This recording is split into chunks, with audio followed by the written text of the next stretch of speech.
আমি অবাক হয়ে যাই এটার রেজাল্ট দেখে। সফল ব্যক্তিরা তাদের জীবনে হার থেকে বেশি না বলতেন। তাই ভাবলাম আমিও কয়েকদিন এপ্লাই করে দেখি। তারপর ফলাফল দেখে তো আমি অবাক যে আসলে এটা কাজ করে। কিন্তু আমরা অনেকেই বুঝে উঠতে পারি না যে কখন হ্যাঁ বলব, কখন না বলব। দেখুন আপনি চাইলেও কিন্তু সবসময় প্রোডাক্টিভ থাকতে পারবেন না। আপনার দ্বারা যে সবসময় ভালো ফলাফল আসবে বা আপনি একটা কাজ করতে গেছেন, এই কাজ থেকে যে আপনি সবসময় একটা ভালো রেজাল্ট নিয়ে আসবেন এরকম কিন্তু হবে না।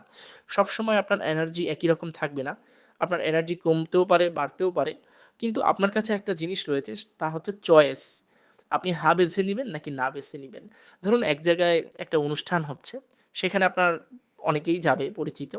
আরেক জায়গায় একটা জ্ঞানমূলক কাজ হচ্ছে, এটা আপনার জন্য কল্যাণকর, এটার মাধ্যমে আপনি কল্যাণকর কাজ করতে পারবেন।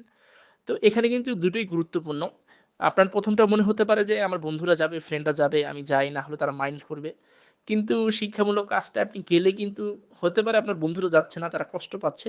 কিন্তু সেখান থেকে আপনি কিছু অর্জন করে আপনার বন্ধুদেরকে সাহায্য করতে পারবেন পরবর্তী সময়ে। কোনটা কল্যাণকর। তো যারা হাইলি সাকসেসফুল পিপল তারা আসলে এই বিষয়গুলোকে ধ্যানে রাখে যে কোথায় হ্যাঁ বলতে হবে, কোথায় না বলতে হবে।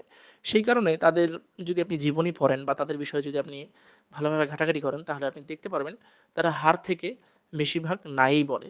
তারা হা খুব কম বলে এবং হা বললেও কল্যাণকর কাজগুলোকেই হা বলে।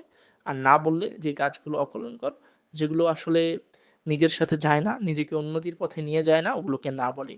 তাই আমরাও বলি যদি আমাদের ভিডিও আপনাদের কাজে আসে তাহলে দেখুন, আর যদি কাজ শেষ হয়ে যায় তাহলে না দেখাটাই উত্তম। আপনি আপনার কাজে লেগে পড়ুন। আর আমরা কাজ করছি কল্যাণকর, আমরা করে যাব ইনশাআল্লাহ।